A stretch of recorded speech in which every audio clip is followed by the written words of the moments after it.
And it's crazy that it was Danny McCullough.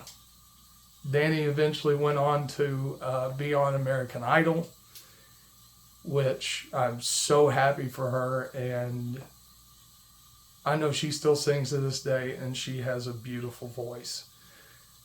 In her band, I got to play with Elliot Ives, that now plays for Justin Timberlake, and Zach Mack, that has made is a legend and then made a legacy of his own. Just amazing guys. And also Vincent Lafleur. We have a weird relationship, but it's funny and it's wonderful now. But the first time I met that guy, he actually came into Danny's band, which was my first real touring band. And he came in as a keyboard player, but I didn't know that he also was a very well-trained bassist from Berkeley, that graduated from Berkeley. And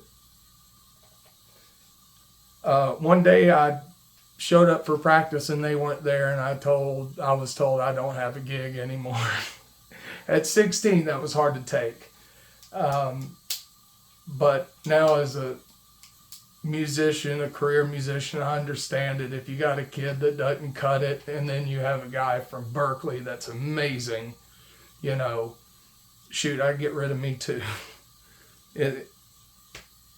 But I had the best time, the absolute best time with Danny, and then it led to me really coming to my own with my first real writing songs, making music, all together was Adrift.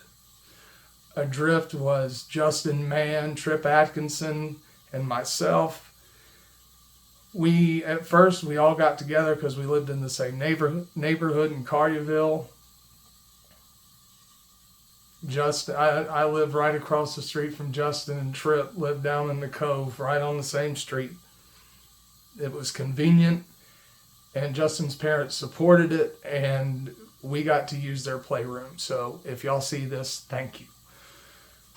And putting up with all of our noise. We all got together and jammed.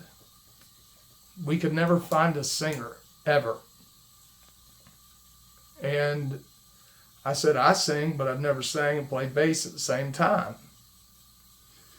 Tried it, liked it, they liked it, it worked out, so we were off as a three-piece. Chevelle was huge at that time, and I was like, yeah, we're gonna be like Chevelle. It's gonna be awesome.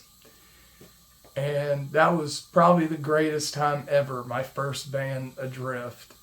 That was just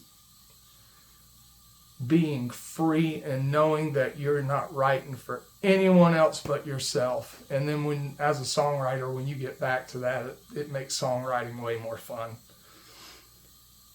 So we got to play the New Daisy, and that's when the New Daisy was owned by Mike Glenn. And it was, if you got to play the Daisy, you were doing something. You were going somewhere. And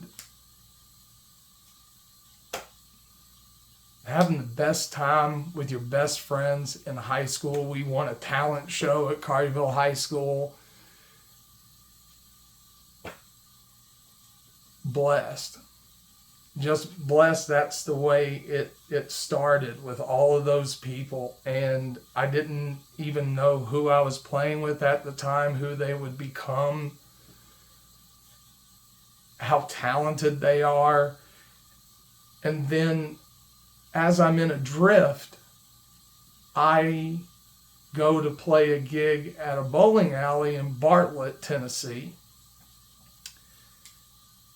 And we are playing with a band called Chosen View, which, huge band around here in Memphis, loved their music. And Dave Cowell and Sawyer, Anthony, God rest your soul, God bless you, brother. It's a shame you're not here. You have had a beautiful voice that still needs to be heard.